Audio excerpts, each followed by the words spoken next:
आने ही वाला है। इस महीने की अंतिम तारीख 31 जनवरी से ही संसद का बजट सत्र भी शुरू हो जाएगा।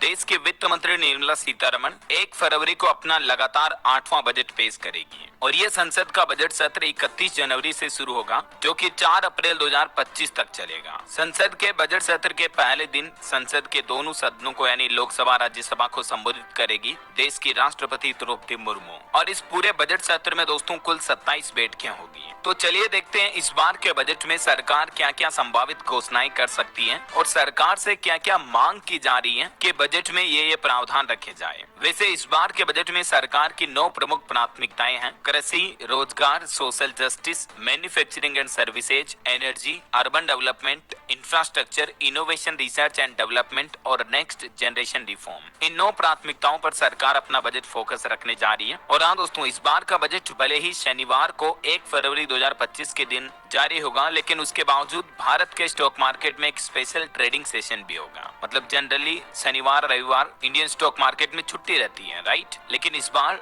बजट के चलते 1 फरवरी को भी मार्केट ओपन होगा। और दोस्तों, अपन बजट की संभावित घोषणाएं देखें, इससे पहले आपको पता होगा हाल ही में बजट से पहले सरकार ने केंद्रीय कर्मचारियों को बड़ा तोहफा दिया और 8वें वेतन आयोग के गठन को तो मंजूरी दे दी है। तो इससे देश के जो लाखों सरकारी कर्मचारी हैं उनको और पेंशनर्स को बड़ी राहत मिलने वाली है। इसके अलावा बजट में 18 महीने का डीए और एरियर भी सरकार एक साथ दे सकती है। और भी सरकारी कर्मचारियों की मांगे हैं: टैक्स रहित पेंशन, ओपीएस बहाली, और जो 8वें वेतन आयोग के गठन की मांग थी वो तो पूरी कर दी सरकार ने। लेकिन अब टैक्स रहित पेंशन और ओपीएस बहाली यानी पुरानी पेंशन योजना को फिर से शुरू करने की भी सरकारी कर्मचारियों ने अपने मन की बात कहते हुए सरकार से मांग की है कि बजट में पुरानी पेंशन वापस शुरू करें। इसके अलावा महंगाई को कम करने के लिए आवश्यक खाद्य पदार्थों, दवा और चिकित्सा बीमा पर जीएसटी की दरों में भी कटौती करें सरकार, ये भी बजट में सरकार से मांग की जा रही है। अभी वित्त मंत्रालय ऑलरेडी बजट की तैयारियों में जुट चुका है और इस बार आने वाले बजट को लेकर बैंक ऑफ अमेरिका समेत कई कंपनियों के साथ वित्त मंत्री ने चर्चा भी की है। केंद्रीय वित्त मंत्री ने स्वास्थ्य एवं शिक्षा के क्षेत्र में भी प्रतिनिधियों के साथ बजट पूर्व 6ठी बैठक की। प्रधानमंत्री नरेंद्र मोदी भी अर्थशास्त्रियों यानी इकोनॉमिस्ट और विशेषज्ञों एक्सपर्ट से मिले, बजट 2025-26 को लेकर विचार विमर्श भी किए। अब इसमें सरकार को क्या क्या सुझाव दिए गए हैं जो कि आम आदमी के लिए जानना बहुत ही महत्वपूर्ण है। प्रधानमंत्री नरेंद्र मोदी ने अर्थशास्त्रियों और विशेषज्ञों के 2025-26 के बजट को लेकर उनके विचारों और सुझावों को सुना। एक तो ये भी मांग की जा रही पब्लिक ओपिनियन है कि किसानों का लोन माफ किया जाए और महंगाई पर लगाम लगाई जाए। वित्त मंत्री की तरफ से आम लोग, आम जनता उम्मीद भरी नजरों से देख रहे हैं कि फरवरी में जो देश की वित्त मंत्री बजट पेश करेगी इसमें लोन माफ करना चाहिए किसानों का और महंगाई कम होनी चाहिए। कहीं न कहीं देखा जाए दोस्तों तो ये वाकई में देश में 2 बड़े गंभीर मुद्दे हैं, तो इन पर भी सरकार को विचार विमर्श करना चाहिए। इसके अलावा भी कैपेक्स और इंफ्रास्ट्रक्चर पर फोकस्ड होना चाहिए आम budget. MPC member Nagesh Kumar ने भी सरकार को ये सुझाव दिए हैं। ये सुझाव भारतीय रिजर्व बैंक आरबीआई की जो एमपीसी मॉनेटरी पॉलिसी कमेटी के सदस्य हैं उनकी तरफ से दिया गया है। तो इसका मतलब कहीं न कहीं आपको लोन वगैरह भी सस्ते देखने को मिल सकते हैं बजट के बाद। अगर आरबीआई भी अपनी रेपो रेट में कटौती करता है तो जाहिर सी बात है बैंकों से लोन लेना वगैरह थोड़ा सस्ता होगा। और दोस्तों, सरकार का कहीं न कहीं मिडिल क्लास की चिंताओं का वित्त मंत्री निर्मला सीतारमण को भी एहसास है। हाल ही में उन्होंने 2 ऐसे बड़े संकेत दिए थे। एफएमसीजी कंपनियों का भी कहना है कि मिडिल क्लास ने अपने खर्चों में कटौती कर दी है। जो मिडिल क्लास मध्यम वर्ग के लोग हैं उनके हाथ तंग नजर आ रहे, मतलब उनके पास कहीं न कहीं पैसों की कमी है। जब लोगों के पास पैसा ही नहीं होगा तो खर्च किसे करेंगे, है ना। तो इसको लेकर दोस्तों हाल ही में मिडिल क्लास लोगों को राहत देने की अपील भी की गई वित्त मंत्री निर्मला सीतारमण से, और वित्त मंत्री ने भी कहा कि हमें उनकी चिंताओं का एहसास है। इसके अलावा उद्योग जगत ने भी आगामी बजट को लेकर सरकार से कुछ उम्मीदें लगाई और अपनी सिफारिशें सौंपी है। आगामी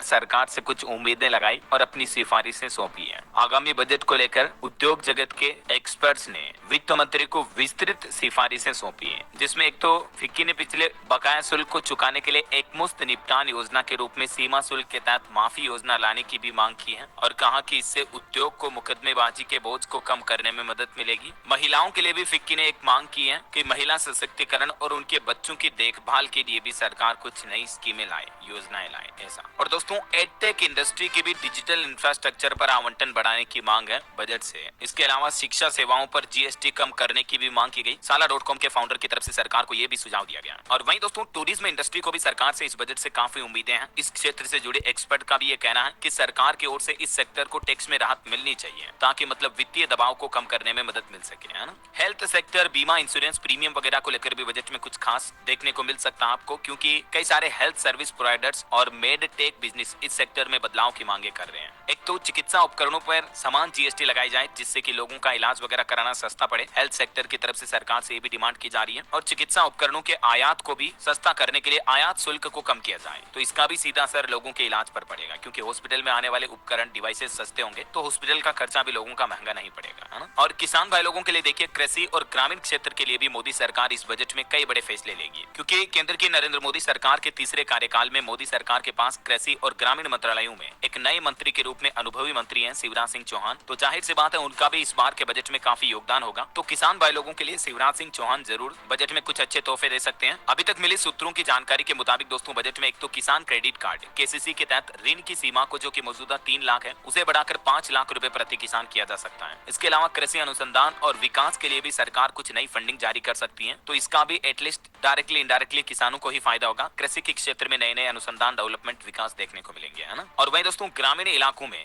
रूरल इलाकों में भी डेवलपमेंट पर भारत सरकार इस बार बजट में फोकस रखेगी। रूरल इकोनॉमी से जुड़े शहरों में भी तेजी देखने को मिलेगी। मीडिया रिपोर्ट्स की माने तो 1 फरवरी को आने वाले यूनियन बजट में सरकार ग्रामीण इलाकों में रोजगार बढ़ाने और ग्रामीण इलाकों में रहने वाले युवाओं को नए नए हुनर सिखाने यानी स्किल डेवलपमेंट और महिलाओं से जुड़ी योजनाओं पर भी सरकार कुछ बड़े ऐलान कर सकती है। किस तरह से मतलब गाँव के लोगों की इनकम बढ़ाई जाए, इस पर फोकस रखा जाएगा। ग्रामीण इलाकों में रोड नेटवर्क को बेहतर बनाने के लिए भी बजट में कुछ एलोकेशन देखने को मिल सकते हैं। तो कई सारी कंपनियों की सेल्स में भी ग्रामीण इलाकों में ज्यादा हिस्सेदारी बढ़ेगी, जैसे ऑटोमोबाइल से जुड़ी कंपनियां हो गई वगैरह वगैरह, है ना। अच्छा, रेलवे बजट को लेकर भी खबर आ रही दोस्तों। रेलवे के लिए भी सरकार 18% तक बजट को बढ़ा सकती है और इसके अलावा रेल यात्रियों की सुरक्षा और इंफ्रास्ट्रक्चर बढ़ाने पर भी इस बार के बजट में फोकस रहेगा। तो रेल मंत्रालय की तरफ से भी ये कुछ योजनाएं प्लानिंग में चल रही है। वहीं कपड़ा इंडस्ट्री बजट में टेक्सटाइल और गारमेंट एक्सपोर्ट पर भी सरकार का फोकस रहेगा। 15% तक टेक्सटाइल का बजट भी एलोकेशन बढ़ा सकती है सरकार। इसके अलावा भारत के बीमा क्षेत्र में भी अब तक के सबसे महत्वपूर्ण सुधारों के लिए तैयार है सरकार। बजट से बीमा इंडस्ट्री को भी कई सारी अपेक्षाएं हैं। क्या क्या अपेक्षाएं, कुछ पॉइंट्स आप देख सकते हैं। एक तो बीमा खरीदारों को मिलने वाले कर का लाभ बढ़े, बीमा क्षेत्र को बढ़ावा देने के लिए नई नई पॉलिसी बनाई जाए, कंपनियों की मदद के लिए बजट में आवंटन हो, ग्राहकों को सुरक्षा और कंपनियों के लिए दीर्घकालिक पूंजी पर भी जोर दे सरकार। ये मतलब बीमा इंश्योरेंस सेक्टर से भी सरकार की कुछ अपेक्षाएं हैं, मांगे हैं। इसके अलावा टेक्नोलॉजी इंफ्रा में देखिए आप, सरकार एआई यानी आर्टिफिशियल इंटेलिजेंस सेक्टर को भी कुछ बड़ी सौगात दे सकती है। इस बार के बजट में एआई पर कुछ स्पेशल फंडिंग पैकेज का भी ऐलान हो सकता है, क्योंकि अभी आपको पता होगा मार्केट में AI, chat GPT, Google Gemini वगैरह बहुत ज्यादा चल रहे हैं। तो सरकार भी चाहती है कि हमारे देश में ज्यादा से ज्यादा युवा मतलब आर्टिफिशियल इंटेलिजेंस से वाकिफ हो, ये चीजों को सीखे, नई नई टेक्नोलॉजी से जुड़े। तो इसलिए सरकार एआई सेंट्रिक एंटरप्रेन्योरशिप को बढ़ावा देने के लिए और एआई टेक्नोलॉजी को विकास करने के लिए भी बजट में कुछ प्राथमिकताएं दे सकती है, ठीक है ना। और वहीं खबर है किसान भाई लोगों के लिए एक और अपडेट देखिए आप, बजट 2025 में हल्दी बोर्ड के लिए भी अलग से आवंटन हो सकता है। साल 2030 तक सरकार ने हल्दी का निर्यात भी $1 बिलियन तक पहुंचाने की उम्मीद रखी है।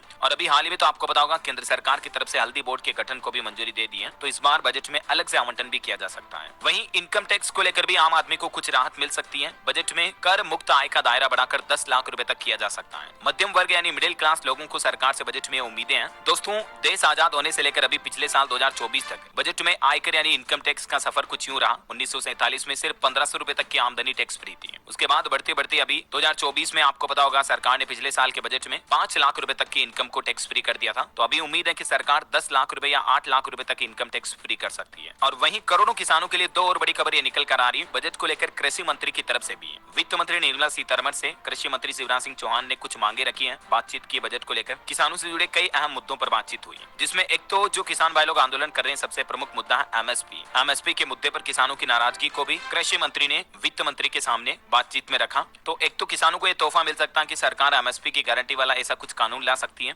और इसके अलावा बजट में किसानों को क्रेडिट कार्ड पर तो 5 लाख रुपए तक की ऋण की फैसिलिटी मिल ही सकती है। मैंने आपको बताया था अपडेट, जो अभी 3 लाख से बढ़ाकर गवर्नमेंट 5 लाख करने का प्लान कर रही है, ठीक है ना। और वहीं दोस्तों रत्न और आभूषण उद्योग ने भी आगामी बजट में सरकार से जीएसटी को घटाकर 1% रखने की करने की मांग रखी है। तो मतलब ज्वेलरी इंडस्ट्री वगैरह को भी सरकार बजट में ये तोहफा दे सकती है। और वहीं दोस्तों एफएमसीजी सेक्टर को भी बजट 2025 से क्या उम्मीदें हैं। उपभोग को बढ़ावा देने के लिए सरकार से कुछ खास अपील की गई है। बजट 2025-26 में एफएमसीजी सेक्टर को सरकार से क्या क्या चाहिए। देखिए एक तो अर्थव्यवस्था में खपत बढ़ाने से जुड़े ऐलान किए जाए, ग्रामीण क्षेत्रों को योजनाओं में प्रोत्साहन मिले, ऐसे फैसले लिए जाएं है जिससे कि खर्च बढ़े और महंगाई कम हो। ग्रामीण और कृषि क्षेत्र के लिए सब्सिडी वगैरह भी बढ़ाई जाए। और एक अच्छी रिपोर्ट ये सामने आ रही है कि बजट 2025 की घोषणाओं से फाइनेंशियल ईयर 2026 में वृद्धि दर 7% तक पहुंच सकती है। मतलब भारत की इकोनॉमिक ग्रोथ रेट अच्छी खासी रह सकती है। SBI MF म्यूचुअल फंड की रिपोर्ट में दावा किया जा रहा है। बजट से ये आस है कि विकास तेज होना चाहिए। और एक खबर आ रही है कि बजट 2025 में जो सरकारी कंपनियां हैं IOC, BPCL, HPCL, इनको भी सरकार 35,000 करोड़ रुपए तक की सब्सिडी दे सकती है। तो इससे LPG गैस सिलेंडर सस्ता हो सकता है।